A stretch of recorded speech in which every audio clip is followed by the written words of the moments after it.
નમસ્કાર મિત્રો, ફરી સ્વાગત છે તમારું આપણી આ યુટ્યુબ ચેનલ શિક્ષણ મંદિરમાં। તો દરેક ફેમિલી મિત્રોને ખાસ જણાવી દેવાનું કે કાલે મને ધોરણ 6 થી 8માં સામાજિક વિજ્ઞાન વિષયમાં જિલ્લો પસંદગી મળી ગયો છે મિત્રો। તો આ બધું દરેક મિત્રોના આશીર્વાદથી આપણને મળ્યું છે। આપણે શિક્ષણ સહાયક ભરતી કે વિદ્યા સહાયક ભરતીની પરીક્ષાની તૈયારીના ભાગરૂપે આપણે દરેક મિત્રોને વિષય મુજબ આપણે મટીરિયલ આપણે પહોંચાડ્યું હતું। તો એના ભાગરૂપે એમના આશીર્વાદ રૂપે આજે મને સરકારી શાળામાં સરકારી શિક્ષક બનવાનું સપનું પૂરું થયું છે। તો દરેક મિત્રોને દિલથી આભાર। તો મિત્રો, કાલે જોઈએ તો આપણું 6 થી 8નું સામાજિક વિજ્ઞાનનો પહેલો દિવસ હતો મિત્રો। તો કાલે ત્યાં હું જિલ્લા પસંદગી કરવા માટે ગયેલો, એટલે આ મારો ત્યાંનો રૂબરૂ અનુભવ છે। તો એ અનુભવમાં કેવા પ્રોસેસ ભરતીની કરવાની હોય છે, બહારની પ્રોસેસ કેવી હોય છે, જિલ્લા પસંદગી વખતે અંદર જઈએ ત્યારે કેવી પ્રોસેસ હોય છે, કયા ડોક્યુમેન્ટની ખાસ જરૂર પડશે અને કયા ડોક્યુમેન્ટની જરૂર નહીં પડે, તો એ મિત્રો હું તમારી સામે થોડોક અનુભવ શેર કરવા માગું છું। એટલે દરેક મિત્રો વિડીયો જરૂરથી જોજો, જેથી કરીને પાછળના ટાઈમમાં તમે એટલે કે આગામી સમયમાં તમે જ્યારે જિલ્લો પસંદગી કરવા જાઓ તો તમારે એ જાણવું અને માહિતી તમારે ઉપયોગી બને, એટલા માટે આ વિડીયો ખાસ બનાવું છું। તો આપણે સૌપ્રથમ મિત્રો ત્યાં કેવી પ્રોસેસ હોય છે તો તેના વિશે થોડીક હું તમને માહિતી આપી દઉં કે દરેક મિત્રોને જોઈએ તો કોલ લેટરમાં ટાઈમ આપેલો જ હોય છે કે ક્યારે તમારે હાજર રહેવું। તો એ પહેલાં હું મિત્રો એક ખાસ જણાવી દઉં કે હું PH કેટેગરીમાં સિલેક્શન થયું છે મારું। એટલે સૌપ્રથમ તો આપણે કાલે PHમાં કેટલા ઉમેદવારો કઈ કેટેગરીમાં હાજર હતા તેના વિશે થોડીક માહિતી આપીશ। જનરલમાં કેટલા ઉમેદવારો હાજર હતા, કઈ કેટેગરીમાં કેટલી જગ્યા ગઈ, તો તેની મિત્રો આપણે આજના વિડીયોમાં માહિતી આપવાની છે। તો સૌપ્રથમ તો એ માહિતી આપણે તમને એક જણાવી દઉં, પછી ત્યાં કેવી બહારની પ્રોસેસ હોય છે અને કેવી અંદરની પ્રોસેસ હોય છે એ તમને હું માહિતી આપું મિત્રો। આપણે કેટલા ફોર્મ ભરવાના હોય છે, કઈ વિગત ભરવાની હોય છે, એ તમામ માહિતી તમને થોડીક આપવાની છે। તો સૌપ્રથમ તો વાત કરીએ મિત્રો PHમાં, તો પહેલા દિવસે PHની વાત કરીએ તો કુલ જોઈએ તો 80 ઉમેદવારોને બોલાયા હતા PHમાં। તો એમાં જોઈએ એ કેટેગરીમાં 21 જગ્યા હતી, તો એમાં હાજર 6 ઉમેદવારો હતા, બાકી 15 ઉમેદવારો ગેરહાજર હતા। B કેટેગરીની વાત કરીએ મિત્રો તો B કેટેગરીમાં 22 જગ્યા હતી અને ભરાયેલ જગ્યા તો એકેય ઉમેદવાર હાજર હતા ને, એટલે 22 જગ્યા મિત્રો ખાલી હતી। C કેટેગરીમાં જોઈએ તો સૌથી વધારે ઉમેદવારો PHમાં હોય છે, તો એમાં 19 જગ્યા હતી અને 19 જગ્યા કાલે સંપૂર્ણ રીતે ભરાઈ ગઈ છે મિત્રો, એટલે એક પણ જગ્યા બાકી છે નહીં। આમ જોઈએ તો કુલ PHમાં 80 જગ્યામાંથી 27 જગ્યા કાલે ભરાઈ ગઈ છે, બાકી જોઈએ તો 53 જગ્યા બાકી છે મિત્રો। તો અમે કાલે જે કાંઈ જનરલ ઉમેદવારોને બોલાવેલા 200 ઉમેદવારોને, તો એમાંથી કેટલી જગ્યા ભરાણી, કેટલી જગ્યા બાકી, કઈ કેટેગરીમાં કેટલી જગ્યા ગઈ, કેટલી રહી, તો એના વિશે આપણે થોડોક સારાંશ આપણે કહી દઈએ। તો કુલ જોઈએ જગ્યા તો સામાજિક વિજ્ઞાનમાં 1082 જગ્યા છે મિત્રો। જનરલમાં 851, SCBCમાં 398, SCમાં 95, STમાં 529, EWSમાં 209। આમ જોઈએ તો જનરલમાં કાલે 120 જગ્યા ગઈ મિત્રો, એટલે જોઈએ બાકી તો 731 જગ્યા જનરલમાં બાકી છે। SCBCમાં જોઈએ તો 12 જગ્યા કાલે ભરાઈ ગઈ છે, એટલે આમ જોઈએ તો 386 જગ્યા હજુ છે મિત્રો। SCમાં 2 જગ્યા ભરાણી છે, એટલે 93 જગ્યા બાકી છે। STમાં જોઈએ તો એક પણ ઉમેદવારો કાલે બોલાવેલા નહોતા, એટલે એમની 529 જગ્યા પૂરેપૂરી બાકી છે। EWSમાં જોઈએ તો કુલ 209 જગ્યા હતી, એમાંથી જોઈએ તો 9 ઉમેદવારોએ પસંદગી પામ્યા છે, એટલે જોઈએ તો 200 જગ્યા હજુ STમાં બાકી છે મિત્રો। આમ એકંદરે 282 કુલ જગ્યામાંથી જોઈએ તો કાલે 143 જગ્યા ભરાણી છે અને અંતે જોઈએ તો 1939 જગ્યા બાકી છે મિત્રો। તો કાલે જોઈએ તો 143 હાજર હતા, 57 ગેરહાજર હતા. પીએચમાં જોઈએ તો 27 હાજર હતા, 53 ગેરહાજર હતા. તો આ થઈ આપણે કાલની અપડેટ હતી મિત્રો. તો હવે આજની જે કાંઈ અપડેટ હશે એ આપણે સાંજ સુધીમાં તમને જણાવી દઈશ. હવે આપણે ખાસ પોઈન્ટમાં તો આવી કે બહારની પ્રોસેસ કેવી હોય છે, અંદર ગયા પછી કેવા ફોર્મ ભરાવે છે, કયા ડોક્યુમેન્ટ લે છે, કયા નથી લેતા. તો એની ખાસ મિત્રો તમને એક માહિતી આપી દઉં કે સૌપ્રથમ તો આપણે જ્યારે પણ કોલ લેટરમાં સમય હોય તો એ સમય મુજબ આપણે ત્યાં હાજર રહેવું પડે છે મિત્રો. એટલે એ લોકો સૌપ્રથમ તો દરેક ઉમેદવારોને તેમના કોલ લેટરના ટાઈમ મુજબ મેરિટના ક્રમમાં બેસાડી દેશે મિત્રો. હવે બેસાડી દે એટલે મોટાભાગના 40-40ના ગ્રુપમાં એ લોકો જિલ્લા પસંદગી કરવા માટે લઈ જાય છે મિત્રો. એટલે જિલ્લા પસંદગી કરવા લઈ જાય એટલે સૌપ્રથમ તો તમારે ત્યાં સિગ્નેચર દરેક મિત્રોની લેવામાં આવે છે અને વારાફરતી તેમને ક્રમમાં બેસાડી દેશે મિત્રો. હવે આ થઈ આપણે અંદર એન્ટરની વાત. તો તમે અંદર વારાફરતી બેસી જશો ત્યારે તમે જે સમયે ફોર્મ જમા કરાવ્યું હતું તો એ ફોર્મની વિગતો, એ ફોર્મમાં જે કાંઈ ઝેરોક્સ આપ્યા હતા એ વિગતો તમને નામ બોલીને તમને હાથોહાથ આપે છે મિત્રો. અને જ્યારે આ વસ્તુ આપે ત્યારે તમને સૌપ્રથમ તો 3 ફોર્મ આપવામાં આવે છે.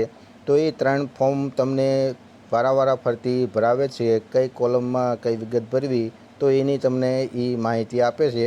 તો હું કાલે ગયો હતો એટલે જે 3 ફોર્મ ભરાણા હતા તો એ વિગત કઈ હતી તો એ તમને હું જણાવી દઉં, જેથી કરીને જ્યારે પણ તમે અંદર જાઓ તો આ ફોર્મ ભરવામાં કોઈ તમે મુશ્કેલી અનુભવ નહીં મિત્રો. એટલે આપણે એ માહિતી ખાસ જાણી લઈએ.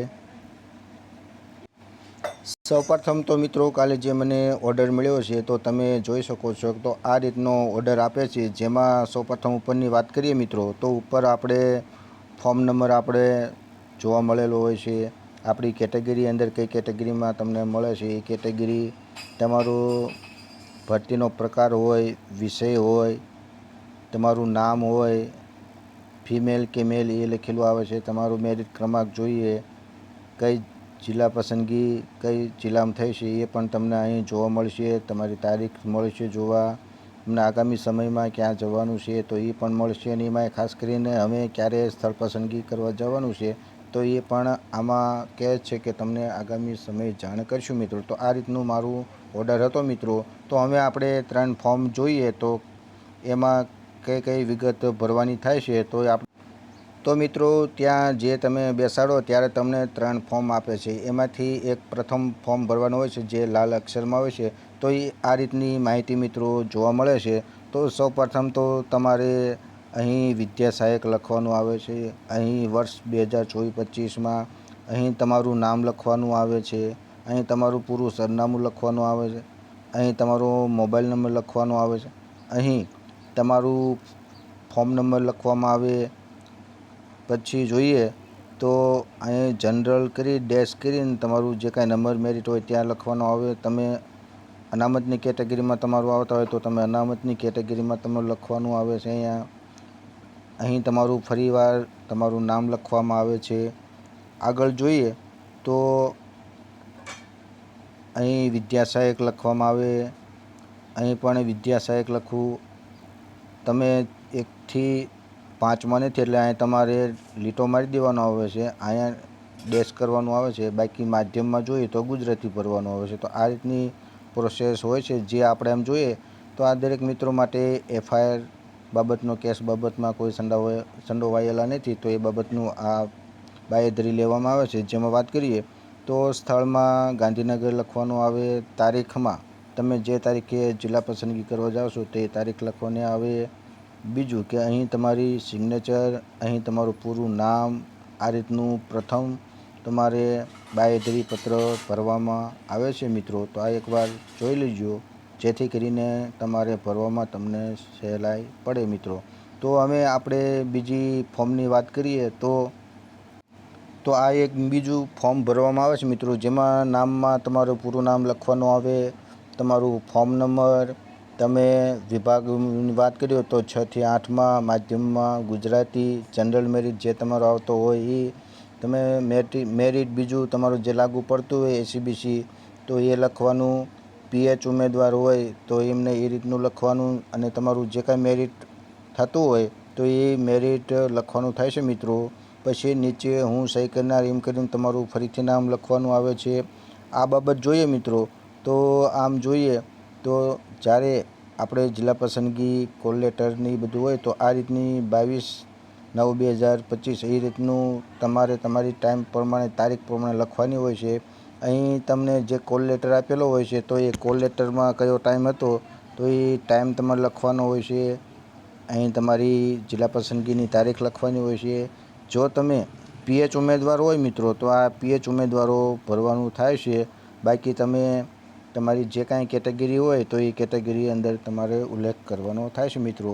તો આ રીતના સ્થળમાં ગાંધીનગર તારીખમાં જે તારીખે જતા હોય તે તમારી સિગ્નેચર એ રીતના ફરી સ્થળમાં ગાંધીનગર તારીખ અને સિગ્નેચર, છેલ્લે સ્થળમાં ગાંધીનગર તારીખ અને સિગ્નેચર. તો આ રીતનું આ બીજું ફોર્મ ભરાવે છે મિત્રો. એટલે દરેક મિત્રોએ ખાસ કઈ કોલમમાં કઈ વિગત ભરવી એ જોઈ લેજો, જેથી કરીને એ ફટાફટ તમારી પાસે આ વિગત ભરાવે છે એટલે કોઈ ઉમેદવાર પાછળ ના રહી જાય, કોઈ કોલમ ચૂકી ન જાય. એટલા માટે આ એકવાર ખાસ ચેક કરી લેજો મિત્રો. તો હવે છેલ્લું આપણે જોઈએ તો આ ત્રીજું ફોર્મ મિત્રો જે નોન ક્રિમિલિયર હોય તો એ બાબતનું છે.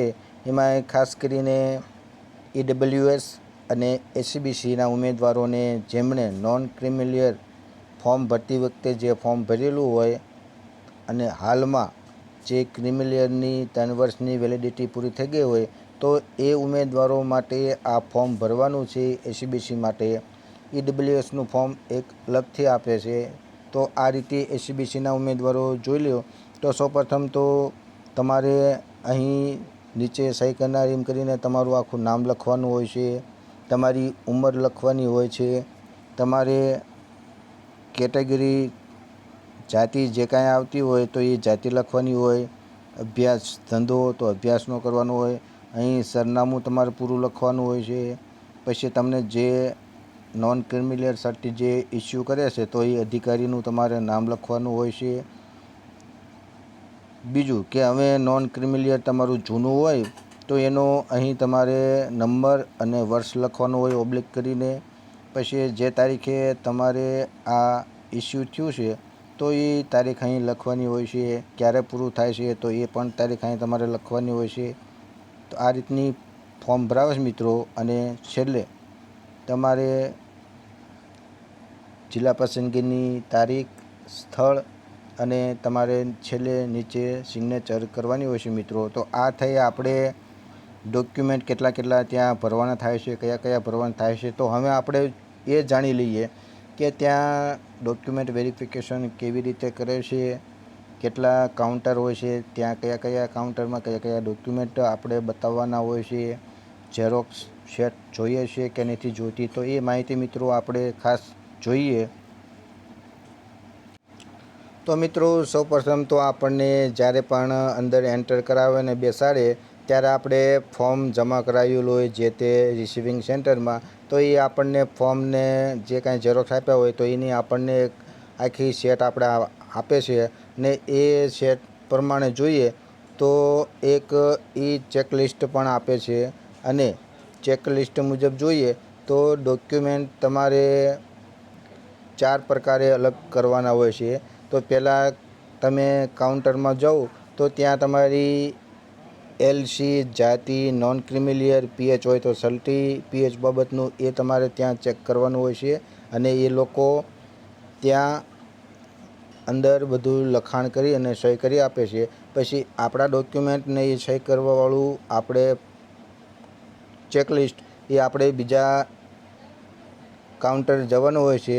તો ત્યાં જોઈએ તો આપણી જે કાંઈ ટેટ 2ની માર્કશીટ, ધોરણ 12ની માર્કશીટ, ટ્રાયલ, આ બધી વસ્તુ આપણી પાસે લોકો માંગે છે. અને પછી એમાં સહી કરીને આગળ આપણે જવાનું થાય છે મિત્રો.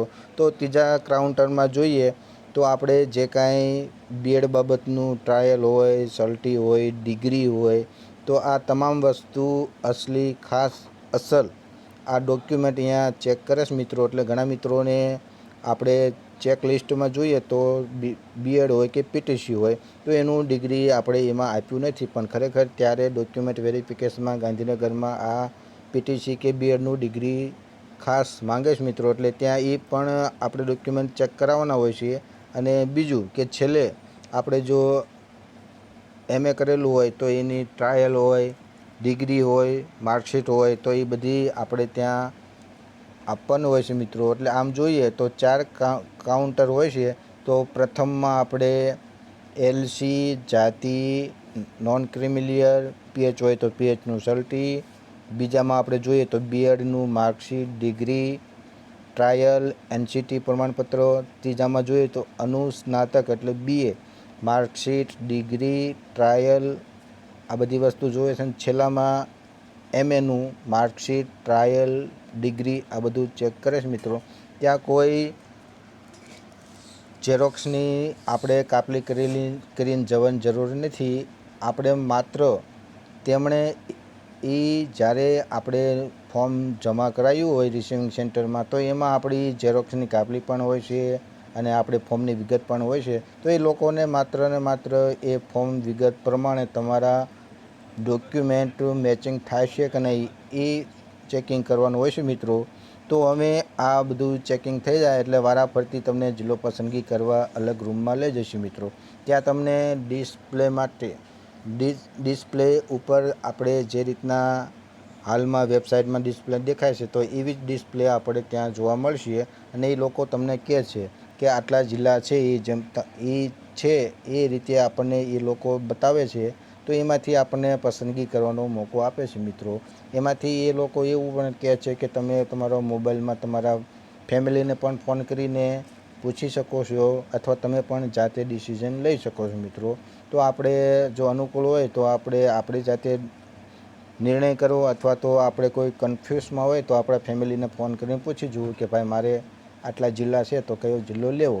આ પ્રક્રિયા પૂરી થાય મિત્રો એટલે તમને ત્યાંથી જ તમને તમારો ઓર્ડરની કોપી કાઢે મિત્રો. અહીં ઓર્ડરની કોપી લઈને બાજુમાં બેઠેલા અધિકૃત અધિકારી પાસે સિગ્નેચર કરાવે અને સિગ્નેચર કરીને એ એક કોપી એમની પાસે રાખે છે ને એક કોપી આપણને આપે છે. પછી છેલ્લે જે સાહેબ હોય તો ત્યાં આપણી જે કાંઈ આ ચેકલિસ્ટવાળું ડોક્યુમેન્ટ વેરિફિકેશન કરવાનું જે હોય તે અને આપણે રિસીવિંગ સેન્ટરમાં જે કાંઈ આપણું સેટ આપેલું હોય તો એ સેટ બધું આપણી સાથે રાખીને છેલ્લે આપણે એ સાહેબને ત્યાં જમા કરાવવાનું હોય છે મિત્રો.